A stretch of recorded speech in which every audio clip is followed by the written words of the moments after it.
بسم اللہ الرحمن الرحیم فاسألوا اہل الذکر ان کنتم لا تعلمون۔ محترم سامعین کرام،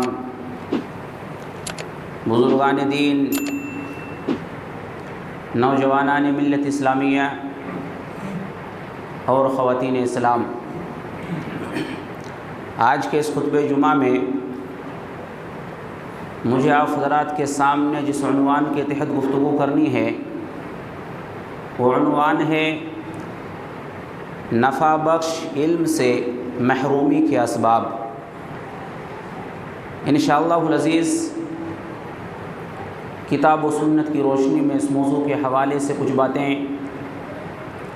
آپ کے سامنے عرض کرنے کی کوشش کروں گا۔ اللہ رب العالمین سے دعا ہے کہ رب العالمین مجھے حق بات کہنے، کتاب و سنت کے مطابق بیان کرنے، ہم سب کو حق بات سننے اور اس پر عمل کرنے کی توفیق عطا فرمائے، آمین۔ حضرات، علم جو معرفت الہی کا نام ہے، علم جو حقیقت میں خشیت الہی کا نام ہے، علم جو حقیقت میں خوف الہی کا نام ہے۔ آپ ذرا تصور کریں، سوچیں کہ وہ طالب علم کہ جس کے استقبال کے لیے اللہ کی نورانی مخلوق فرشتے تیار کھڑے ہوں، وہ طالب علم جس کے لیے آسمانوں اور زمینوں کی ساری مخلوقات دعائیں خیر کرتی ہوں، وہ طالب علم جس کا اٹھنے والا ایک ایک قدم اس کو جنت کے قریب کر رہا ہو، اس کی عظمت، اس کی شان، اس کا مقام، اس کا مرتبہ اللہ رب العالمین کے نزدیک کس قدر اعلیٰ ہوگا۔ لیکن اس کے باوجود اگر کوئی دینی علم سے محروم رہ جائے تو حقیقی معنوں میں وہی محروم ہے۔ ایک انسان ہے جس کے پاس پانی نہیں ہے، جس کے پاس یا تو پھر پانی تو موجود ہے لیکن پانی تک پہنچنے کی قوت اور صلاحیت اس کے اندر نہیں ہے، وہ پیاسا انسان مر جاتا ہے، اس پر ہمیں افسوس ہوتا ہے، انسان کو دکھ ہوتا ہے۔ لیکن ایک وہ انسان جس کے پاس پانی بھی موجود ہو، جس کے پاس پانی تک پہنچنے کی صلاحیت بھی موجود ہو، طاقت بھی موجود ہو، لیکن اس کے باوجود وہ پیاسا مر جائے، یہ اور بھی زیادہ دکھ کی بات ہے۔ مدرسے بھی موجود ہوں، مسجدیں بھی موجود ہوں، مکتب بھی موجود ہو، علماء بھی موجود ہو، علم سکھانے والے بھی موجود ہو، ٹائم بھی موجود ہو، اسباب و وسائل بھی موجود ہوں، لیکن اس کے باوجود کوئی انسان علم سے محروم ہو جائے، اس سے بڑا محروم انسان اور کون ہو سکتا ہے؟ حضرات آئیے دیکھتے ہیں وہ کون کون سے اسباب ہیں، وہ کون کون سی چیزیں ہیں کہ جس کے نتیجے میں ایک انسان نفع بخش علم سے محروم ہو جاتا ہے۔ حضرات آئیے سنتے ہیں۔ سب سے پہلی قسم کے لوگ وہ لوگ جو دنیا کے حصول کے لیے علم کو حاصل کرتے ہیں۔ ایسے لوگ علم کو تو بظاہر سیکھ لیتے ہیں مگر نفع بخش علم سے محروم ہو جاتے ہیں۔ وہ علم جو اللہ رب العالمین سے انسان کو قریب کرتا ہے، وہ علم جس کے ذریعے سے انسان اللہ رب العالمین کی رضامندی کو حاصل کرتا ہے، اگر انسان اس کے بجائے اللہ رب العالمین کو اس علم کے ذریعے راضی کرنے کے بجائے اگر علم کو اس مقصد سے سیکھے کہ اس کے ذریعے سے ہمیں مال کمانا ہے، اس کے ذریعے سے ہمیں دولت کمانا ہے، تو حضرات ایسے لوگوں کو اللہ رب العالمین علم تو عطا کرتا ہے مگر نفع بخش علم سے اللہ رب العالمین محروم کر دیتا ہے۔ سنن ابی داؤد کی روایت ہے، حضرت ابو ہریرہ رضی اللہ تعالیٰ عنہ اس حدیث کے راوی ہیں، فرماتے ہیں کہ رسول اللہ صلی اللہ علیہ وسلم نے فرمایا، من تعلم علما مما يبتغى به وجه الله عز وجل لا يتعلمه إلا ليصيب به عرضا من الدنيا لم يجد عرف الجنة يوم القيامة۔ پیارے نبی صلی اللہ علیہ وسلم نے فرمایا کہ وہ علم جس کو اللہ رب العالمین کو راضی کرنے کے لیے، اللہ رب العالمین کو خوش کرنے کے لیے، اللہ کی خوشنودی کو حاصل کرنے کے لیے سیکھا جاتا ہے، اگر کوئی انسان اس علم کو دنیا کمانے کے لیے حاصل کرتا ہے، دنیا کے حصول کے لیے اگر اس علم کو کوئی انسان حاصل کرتا ہے، پیارے نبی صلی اللہ علیہ وسلم فرماتے ہیں لم یجد عرف الجنت یوم القیامہ، اس انسان کا جنت میں جانا تو دور کی بات ہے، جنت کی خوشبو تک کو بھی وہ انسان محسوس نہیں کر سکتا۔ حضرات، جو لوگ بھی علم حاصل کرتے ہیں، کتاب و سنت کی باتوں کو سیکھتے ہیں اور دوسروں کو سکھاتے ہیں، ان کی نیت خالص ہونی چاہیے، اللہ رب العالمین کو راضی کرنے کی نیت ان کے پاس ہونی چاہیے۔ بصورت دیگر اگر دنیا کمانا مقصود ہو، اگر مال کمانا مقصود ہو، تو حضرات یہی علم انسان کے لیے ایک وقت آئے گا کہ وبال جان بن جائے گا۔ تو حضرات، وہ لوگ جو مال کمانے کے لیے علم حاصل کرتے ہیں، رب کو خوش کرنے کے لیے، رب کو راضی کرنے کے لیے علم حاصل نہیں کرتے ہیں، ایسے لوگ نفع بخش علم سے محروم کر دیے جاتے ہیں۔ اسی طریقے سے حضرات، وہ لوگ بھی نفع بخش علم سے محروم کر دیے جاتے ہیں جو تکبر کرنے کے لیے علم کو سیکھتے ہیں، دوسروں پر گھمنڈ کرنے کے لیے، دوسروں پر اترانے کے لیے جو لوگ علم کو سیکھتے ہیں، ایسے لوگ بھی نفع بخش علم سے محروم کر دیے جاتے ہیں۔ اس سلسلے میں صحیح بخاری کی ایک روایت ہے، امام بخاری رحمۃ اللہ علیہ نے اس روایت کو تعلیقاً ذکر فرمایا ہے۔ قال الامام المجاہد رحمہ اللہ، امام مجاہد رحمۃ اللہ علیہ فرماتے ہیں لا يتعلم العلم مستحی ولا مستکبر۔ امام مجاہد رحمۃ اللہ علیہ فرماتے ہیں کہ دو قسم کے لوگ علم کو حاصل نہیں کر سکتے، ان میں سے ایک انسان متکبر انسان ہے، تکبر کرنے والا، گھمنڈ کرنے والا، اترانے والا، دوسروں کے اوپر اپنی بڑائی کرنے والا، وہ انسان علم کو حاصل نہیں کر سکتا ہے۔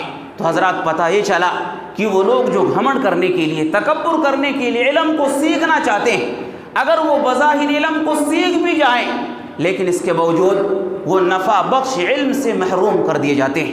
اسی طریقے سے حضرات، وہ لوگ بھی نفع بخش علم سے محروم کر دیے جاتے ہیں جو لوگ علم پر، اپنے علم پر فخر کرتے ہیں، علم پر فخر جو لوگ کرتے ہیں وہ لوگ بھی نفع بخش علم سے محروم کر دیے جاتے ہیں۔ اس سلسلے میں سنن ابن ماجہ کی روایت آپ سماعت فرمائیں، حضرت جابر رضی اللہ تعالیٰ عنہ اس حدیث کے راوی ہیں، فرماتے ہیں کہ رسول اللہ صلی اللہ علیہ وسلم نے فرمایا لا تعلموا العلم، اے لوگو علم حاصل نہ کرو۔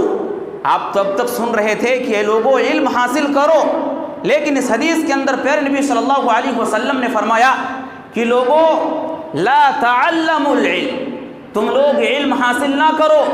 کیوں؟ پیارے نبی صلی اللہ علیہ وسلم نے کیوں منع فرمایا؟ تین اسباب بیان کیے، تین ریزن بیان کیے۔ پیارے نبی صلی اللہ علیہ وسلم نے فرمایا لِتُبَاهُوا بِهِ الْعُلَمَاء، اس وجہ سے علم حاصل نہ کرو تاکہ تم اس علم کے ذریعے علماء کے اوپر فخر و مباحات کرو۔ ارے میں تو فلاں عالم دین سے بھی زیادہ ماہر ہوں، میں تو فلاں عالم دین سے بھی زیادہ اس مسئلے کو جانتا ہوں۔ حضرات، پیارے نبی صلی اللہ علیہ وسلم نے فرمایا کہ اگر مقصد یہ ہو کہ علماء پر فخر کرو تو ایسی صورت میں علم حاصل نہ کرو۔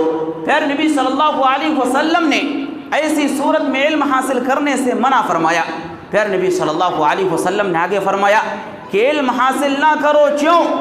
وَلَا لِتُمَارُوا بِهِ السُّفَهَاء، اگر مقصد یہ ہونا کہ علم حاصل کر کے اس علم کے ذریعے بیوقوف اور کم عقل لوگوں کے ساتھ بحث و تکرار کریں گے، جن کو اللہ نے علم عطا نہیں کیا، جو لوگ کم علم والے ہیں، ان کے ساتھ بحث و تکرار کرنا اگر مقصود ہو تو پیارے نبی صلی اللہ علیہ وسلم نے فرمایا علم حاصل نہ کرو، اس مقصد کے ساتھ تم علم حاصل نہ کرو۔ اسی طرح پیارے نبی صلی اللہ علیہ وسلم نے فرمایا وَلَا تُخَيَّرُوا بِهِ الْمَجَالِسِ، تم اس مقصد سے بھی علم حاصل نہ کرو کہ جب تم کسی مجلس کے اندر آؤ تو تمہاری نیت یہ ہو کہ صرف تمہارا ہی چرچا ہو، کسی اور کا چرچا نہ ہو۔ حضرات یہ 3 مقاصد ہیں کہ جن کے لیے پیارے نبی صلی اللہ علیہ وسلم نے علم کو حاصل کرنے سے منع فرمایا ہے۔ اگر مقصد یہ ہے کہ علماء پر فخر و مباحات کریں گے، اگر مقصد یہ ہے کہ ہم کم علم لوگوں سے بحث و تکرار کریں گے، اگر مقصد یہ ہے کہ ہم کسی سٹیج پر جائیں گے تو صرف ہمارا ہی چرچا ہو، کسی اور کا چرچا نہ ہو، اگر یہ مقاصد ہوں تو پیارے نبی صلی اللہ علیہ وسلم نے فرمایا لا تعلموا العلم، لوگوں ان مقاصد کے ساتھ علم کو حاصل نہ کرو۔ کیوں؟ پیارے نبی صلی اللہ علیہ وسلم نے آگے بھی فرمایا فمن فعل ذلك، جو بھی ان مقاصد کے ساتھ علم کو حاصل کرے گا، فالنار النار، پھر نبی صلی اللہ علیہ وسلم نے فرمایا کہ اس انسان کا ٹھکانہ جہنم ہے۔ حضرات کیا پتہ چلا؟ یہ 3 مقاصد ہیں، ان 3 مقاصد کے ساتھ جو لوگ علم حاصل کرتے ہیں، اگر وہ علم حاصل کر بھی لیں لیکن اس کے باوجود وہ نفع بخش علم سے محروم کر دیے جاتے ہیں، فائدہ مند علم سے محروم کر دیے جاتے ہیں۔ اس لیے حضرات علم سیکھتے ہوئے، علم کو سکھاتے ہوئے اپنی نیت کو خالص کرنا یہ ہمارے لیے اور آپ کے لیے بہت ہی ضروری ہے۔ اسی طریقے سے حضرات امام مسروق رحمۃ اللہ علیہ فرماتے ہیں، امام مسروق رحمۃ اللہ علیہ فرماتے ہیں وَبِحَسْبِ الرَّجُلِ مِنَ الْجَهْلِ أَن يُعْجِبُهُ بِعِلْمِهِ، انسان کے نادان ہونے کے لیے، انسان کے جاہل ہونے کے لیے بس اتنا ہی کافی ہے کہ انسان اپنے علم کے اوپر فخر کرنا شروع کر دے۔ اگر انسان اپنے علم کے اوپر فخر کرتا ہے وہ انسان سب سے بڑا نادان انسان ہوتا ہے، وہ انسان سب سے جاہل انسان ہوتا ہے۔ تو حضرات ان مقاصد کے ساتھ ہم اور آپ علم حاصل کرنے سے بچیں، کیونکہ پیارے نبی صلی اللہ علیہ وسلم نے ان مقاصد کے ساتھ علم حاصل کرنے سے منع فرمایا۔ اگر ہم ان مقاصد کے ساتھ علم کو حاصل کریں گے نفع بخش علم سے محروم کر دیے جائیں گے۔ اسی طریقے سے حضرات وہ لوگ بھی نفع بخش علم سے محروم ہو جاتے ہیں جو لوگ علم حاصل کرنے کے باوجود بھی اللہ سے نہیں ڈرتے۔ جو لوگ اللہ سے نہیں ڈرتے ہیں ایسے لوگ نفع بخش علم سے محروم کر دیے جاتے ہیں۔ امام مسروق رحمۃ اللہ علیہ فرماتے ہیں وَبِحَسْبِ الرَّجُلِ مِنَ الْعِلْمِ أَن يَخْشَى اللَّهَ، انسان کے پاس اتنا ہی علم ہو تو کافی ہے کہ وہ انسان اللہ سے ڈر جائے۔ اگر انسان کے پاس اس قدر علم ہو کہ جس علم کے نتیجے میں وہ اللہ سے ڈر جائے تو وہ علم والا ہے، اس کو آگے علم حاصل کرنے کی ضرورت نہیں ہے۔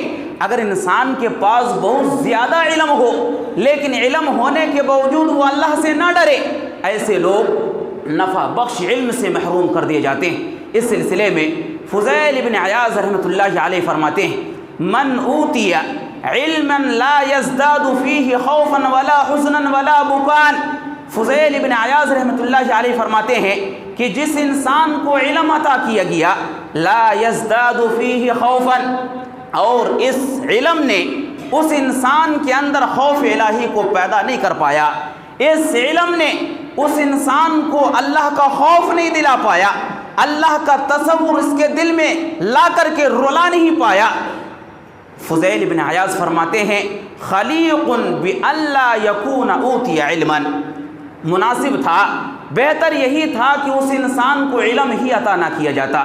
اور اس کے بعد پھر فضیل بن عیاض رحمۃ اللہ علیہ نے قرآن مجید کی آیت کریمہ تلاوت کی افمن هذا الحدیث تعجبون وتضحکون ولا تبکون، کیا تم لوگ اس بات پر تعجب کرتے ہو؟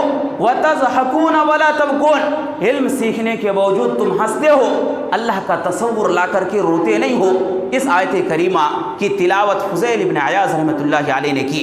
تو حضرات وہ لوگ جو علم کو تو سیکھتے ہیں مگر علم سیکھنے کے باوجود وہ اللہ سے نہیں ڈرتے ہیں، ایسے لوگ نفع بخش علم سے محروم کر دیے جاتے ہیں۔ اسی طریقے سے حضرات وہ لوگ بھی نفع بخش علم سے محروم کر دیے جاتے ہیں جو گناہ پر گناہ کرتے جاتے ہیں، جو مسلسل گناہ کرتے ہیں وہ لوگ بھی نفع بخش علم سے محروم کر دیے جاتے ہیں۔ امام شافعی رحمۃ اللہ علیہ کہتے ہیں شکوت الی وکیع سوء حفظی، امام شافعی رحمۃ اللہ علیہ فرماتے ہیں کہ میں نے اپنے استاد امام وکیع سے شکایت کی، کہا سوء حفظی، استاد محترم میرا قوت حافظہ کمزور ہو گیا ہے، میں کوئی چیز یاد کرتا ہوں مگر بھول جاتا ہوں، آپ اس کے بارے میں کوئی علاج بتائیں، میں کیا کروں؟ فارشدنی الی ترک المعاصی۔ امام شافعی رحمۃ اللہ علیہ کہتے ہیں کہ جب میں نے یہ سوال کیا تو میرے استاد نے میری رہنمائی فرمائی الی ترک المعاصی، صرف ایک ہی جملہ کہا کہ اگر تم قوت حافظہ کو مضبوط کرنا چاہتے ہو، معاصی کو چھوڑ دو، گناہوں کو چھوڑ دو، اللہ کی نافرمانی کرنے کو چھوڑ دو، تمہارا قوت حافظہ مضبوط ہو جائے گا۔ وَأَخْبَرَنِي بِأَنَّ الْعِلْمَ نُورٌ، میرے استاد نے مجھے اس بات کی بھی خبر دی کہ بِأَنَّ الْعِلْمَ نُورٌ، کہ علم تو نور ہے، علم تو نور ہے، وَنُورُ اللَّهِ لَا يُعْطَىٰ لِعَاصِي، اور یہ جو اللہ کا نور ہوتا ہے یہ کسی نافرمان کو نہیں دیا جاتا ہے، کسی اللہ کی نافرمانی اور معصیت کرنے والا انسان کو نہیں دیا جاتا ہے۔ حضرات کیا پتہ چلا؟ وہ لوگ جو مسلسل اللہ کی نافرمانی کرتے ہیں، مسلسل گناہ پر گناہ کرتے جاتے ہیں، ایسے لوگ بھی نفع بخش علم سے محروم کر دیے جاتے ہیں۔ اسی طریقے سے حضرات وہ لوگ بھی نفع بخش علم سے محروم کر دیے جاتے ہیں جو لوگ علم حاصل کرنے کے باوجود عمل نہیں کرتے ہیں، علم تو ہے مگر عمل نہیں کرتے ہیں، ایسے لوگ بھی نفع بخش علم سے محروم کر دیے جاتے ہیں۔ امام ابن القیم رحمۃ اللہ علیہ فرماتے ہیں قال بعض السلف، بعض سلف یہ کہا کرتے تھے كنا نستعین علی حفظ العلم به، علی حفظ العلم بالعمل به، بعض سلف یہ کہا کرتے تھے علم پر عمل کے ذریعے ہم علم کی حفاظت کرتے تھے، یعنی کوئی بھی علم ہو اگر ہم اس کو حفاظت کرنا چاہتے تھے تو اس کا ایک ہی طریقہ ہمارے پاس ہوتا تھا کہ ہم اس پر عمل کرتے تھے۔ جب ہم اس پر عمل کرتے تھے ایسی صورت میں وہ علم ہمارے سینوں کے اندر محفوظ ہو جاتا تھا۔ حضرات کیا پتہ چلا؟ اگر آپ بھی اپنے سینوں کے اندر علم کو لے کر کے آنا چاہتے ہیں، ضرورت ہے کہ جس علم کو اپنے اندر لے کر کے آنا چاہتے ہیں اس علم کے اوپر آپ عمل کریں، وہ علم آپ کے پاس آ جائے گا۔ آگے کہتے ہیں فَتَرْكُ الْعَمَلِ مِنْ أَقْوَى الْأَسْبَابِ فِي ذِهَابِهِ وَنِسْيَانِهِ، عمل کو ترک کر دینا علم کے خاتمے اور علم کے بھول جانے کے بڑے اسباب میں سے ایک سبب ہے۔ آپ صرف عمل کو ترک کر دیں، آپ کے پاس سے علم اڑ جائے گا، آپ کے پاس سے علم چلا جائے گا۔ آپ جس علم کو جانتے تھے اس علم کو آپ بھول جائیں گے۔ کب؟ جب صرف آپ عمل کرنا چھوڑ دیں گے۔ اگر آپ عمل کرنا چھوڑ دیں گے تو آپ علم کو بھول جائیں گے۔ تو حضرات کیا پتہ چلا؟ وہ لوگ جو علم پر عمل نہیں کرتے، علم کو سیکھتے تو ہیں مگر عمل نہیں کرتے، ایسے لوگ بھی نفع بخش علم سے محروم کر دیے جاتے ہیں۔ اسی طریقے سے حضرات وہ لوگ بھی نفع بخش علم سے محروم کر دیے جاتے ہیں جو لوگ علم کے بارے میں سوال نہیں کرتے ہیں۔ کوئی مسئلہ ہو گیا اہل علم سے نہیں پوچھتے ہیں، اپنے سے اس میں فیصلہ کرنے کی کوشش کرتے ہیں۔ پھر نبی صلی اللہ علیہ وسلم کی ایک حدیث اس سلسلے میں موجود ہے، سنن ابی داؤد کی روایت ہے۔ حضرت جابر رضی اللہ تعالیٰ عنہ ایک واقعہ بیان کرتے ہیں، کہتے ہیں خرجنا فی سفر، ہم ایک سفر کے اندر نکلے، فاصاب رجلا منا حجر، ہم کئی لوگ تھے، ان میں سے ایک انسان کو ایک پتھر آیا، ایک پتھر اس انسان کو لگا، فشجہ فی راسہ، اور اس کا سر زخمی ہو گیا، اس کا سر اس پتھر کے ذریعے زخمی ہو گیا۔ ثم احتلم، اور پھر اسی رات وہ اس انسان کو احتلام بھی ہو گیا، اس انسان کو جس کا سر زخم ہوا تھا، جس کے سر میں چوٹ لگی تھی، اس انسان کو اسی رات احتلام بھی ہو گیا۔ فسأل اصحابہ، اس انسان نے اپنے ساتھیوں سے سوال کیا، فقال، کہا، هل تجدون رخصتا فی التیمم، اے میرے ساتھیوں بتاؤ کیا تم لوگ میرے بارے میں تیمم کے سلسلے میں رخصت پاتے ہو؟ میرے سر میں چوٹ ہے، اگر میں پانی کو استعمال کروں گا مجھے نقصان ہو سکتا ہے، کیا تم لوگ تیمم کے سلسلے میں میرے بارے میں رخصت پاتے ہو؟ تو ساتھیوں نے کہا ما تجد لک رخصتا وانت تقدر علی الماء، تم تو پانی استعمال کرنے پر قدرت رکھتے ہو، تم تو نہا سکتے ہو، غسل کر سکتے ہو، تمہارے لیے تیمم کی اجازت نہیں ہے۔ فاغتسل، اس انسان نے غسل کیا، جیسے ہی اس انسان نے غسل کیا، فمات، اس انسان کا انتقال ہو گیا۔ فلما قدمنا علی النبی صلی اللہ علیہ وسلم، حضرت جابر رضی اللہ تعالیٰ عنہ کہتے ہیں جب ہم مدینہ منورہ لوٹ کر کے آئے، پیارے نبی صلی اللہ علیہ وسلم کے پاس پہنچے، اخبر بذالک، پیارے نبی صلی اللہ علیہ وسلم کو اس معاملے کے سلسلے میں خبر دی گئی۔ پیارے نبی صلی اللہ علیہ وسلم نے پورا واقعہ کو سننے کے بعد فرمایا، قتلوہ قتلہم اللہ، ان لوگوں نے لا علمی کی بنیاد پر اس انسان کو قتل کیا، اللہ ان کو غارت کرے، اللہ ان کو قتل کرے۔ الا سالوا اذ لم یعلموا، اگر ان لوگوں نے نہیں جانا تو پھر دوسروں سے سوال کیوں نہ کیا؟ پیارے نبی صلی اللہ علیہ وسلم نے فرمایا کہ اگر ان کے پاس علم نہیں تھا تو پھر انہوں نے اہل علم سے رجوع کیوں نہ کیا؟ پیارے نبی صلی اللہ علیہ وسلم نے آگے فرمایا، فَإِنَّمَا شِفَاءُ الْعِيِّ السُّؤَالُ، پیارے نبی صلی اللہ علیہ وسلم نے فرمایا کہ نہ جاننے کا علاج سوال کر لینا ہے، نہ جاننے کا علاج پوچھ لینا ہے، سوال کر لینا ہے۔ اور آگے پیارے نبی صلی اللہ علیہ وسلم نے فرمایا، انما کان یکفیک ان یتیمم، اس انسان کے لیے بس اتنا ہی کافی تھا کہ وہ تیمم کر لیتا اور تیمم کے ساتھ نماز کی ادائیگی کر لیتا۔ تو حضرات، نہ جاننے پر کتنا بڑا وبال آیا، ایک انسان کی جان چلی گئی۔ اس وجہ سے اللہ رب العالمین نے قرآن مجید کے اندر بھی فرمایا، فَاسْأَلُوا أَهْلَ الذِّكْرِ إِن كُنتُمْ لَا تَعْلَمُونَ، اے لوگو اگر کوئی مسئلہ معلوم نہ ہو اپنے سے فیصلہ کرنے کی کوشش نہ کرو، اہل علم کی طرف رجوع کرو، اہل علم سے مسئلہ پوچھو، جب صحیح حل مل جائے تو ایسی صورت میں اس کے مطابق تم زندگی گزارو۔ حضرات، کیا پتہ چلا، وہ لوگ جو علم کے بارے میں سوال نہیں کرتے ہیں، ایسے لوگ بھی نفع بخش علم سے محروم کر دیے جاتے ہیں۔ ضرورت ہے کہ عالم علماء سے جڑیں، جب بھی کوئی ہمارے ساتھ کوئی مسئلہ پیش آئے علماء سے جڑ کر کے اس کا حل پوچھے، ایسی صورت میں ہم کو صحیح حل ملنے والا ہے۔ اسی طریقے سے حضرات، وہ لوگ بھی نفع بخش علم سے محروم کر دیے جاتے ہیں جو لوگ جاننے کے باوجود بھی علم کو چھپا لیتے ہیں۔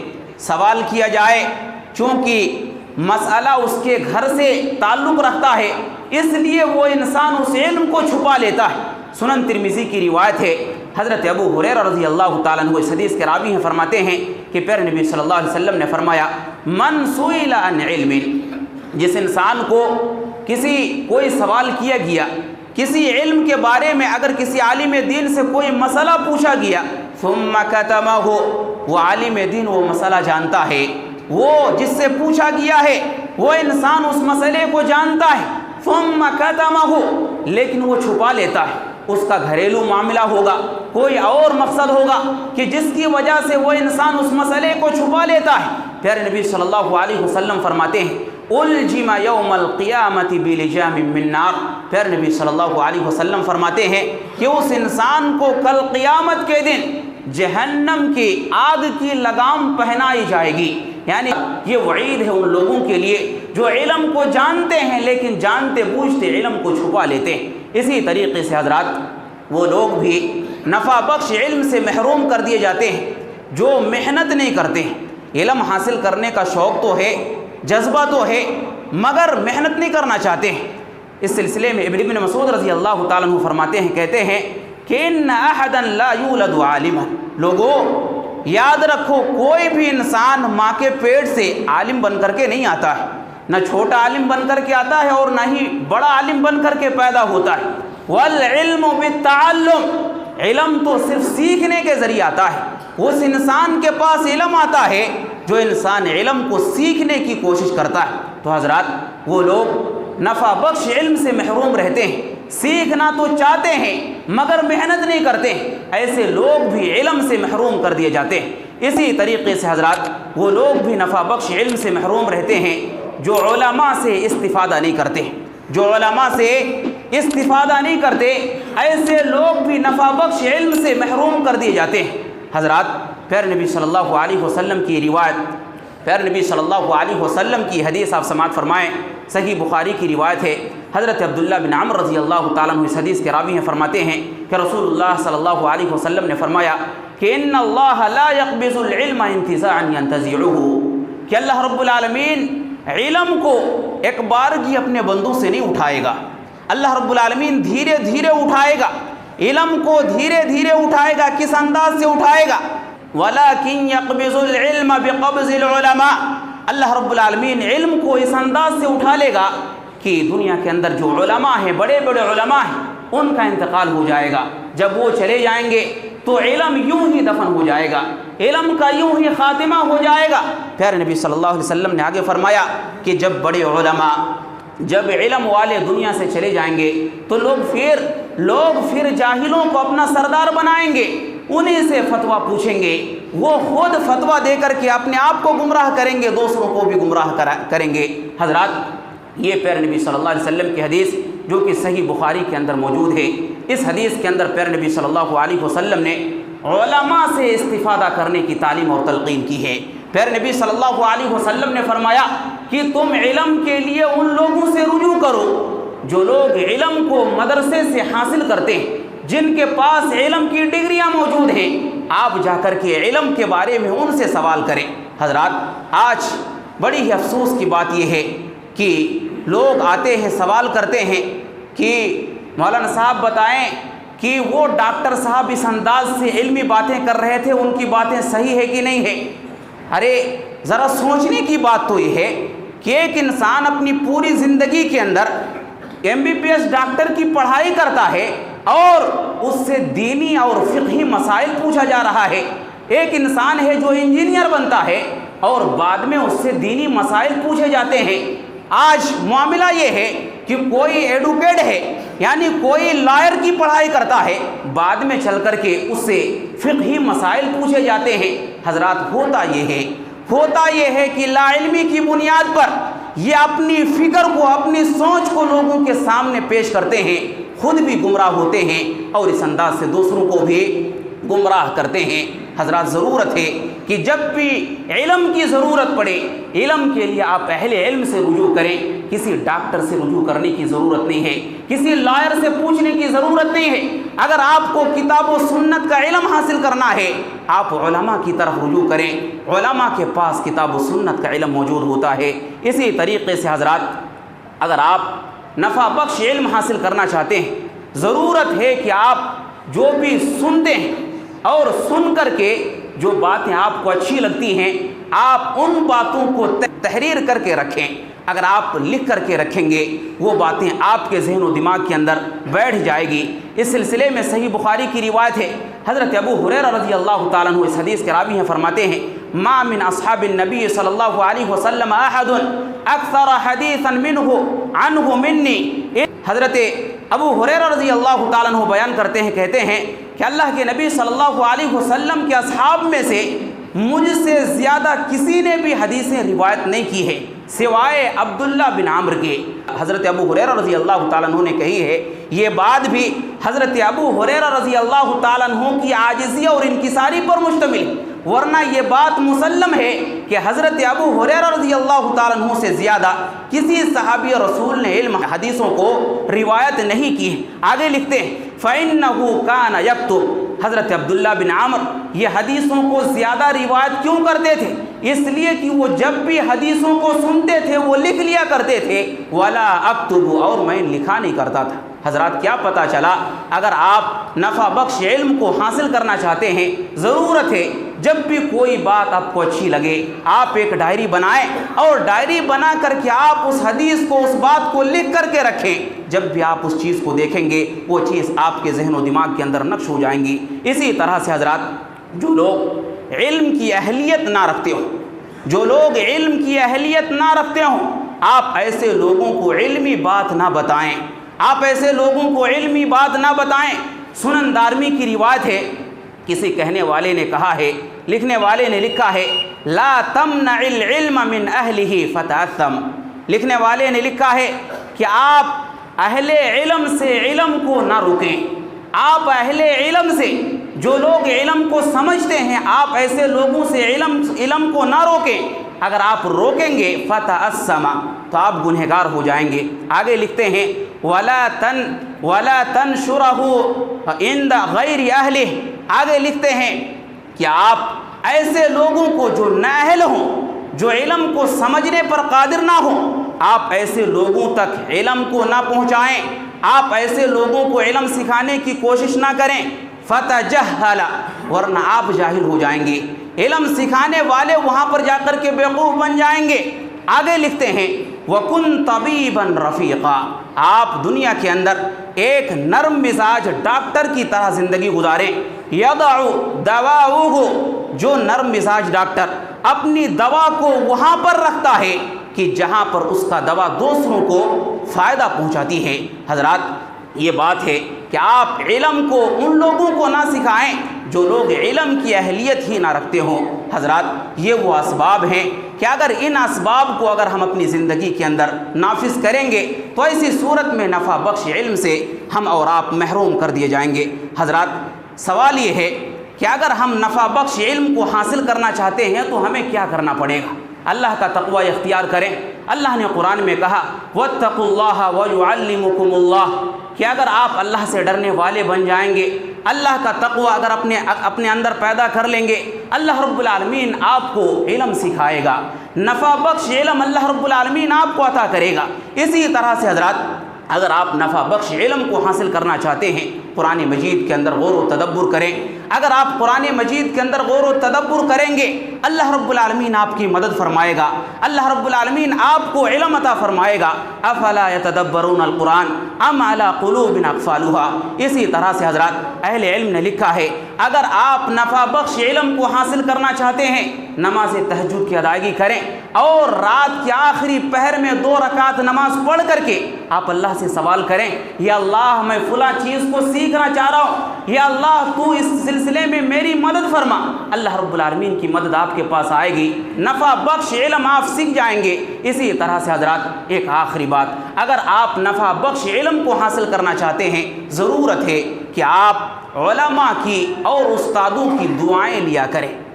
آپ اپنے استاد سے آپ کہیں کہ آپ ہمارے لیے دعائیں کیا کریں۔ اگر آپ کے استاد آپ کے لیے دعائیں کریں گے، دعائیں قبول ہو جائیں گی۔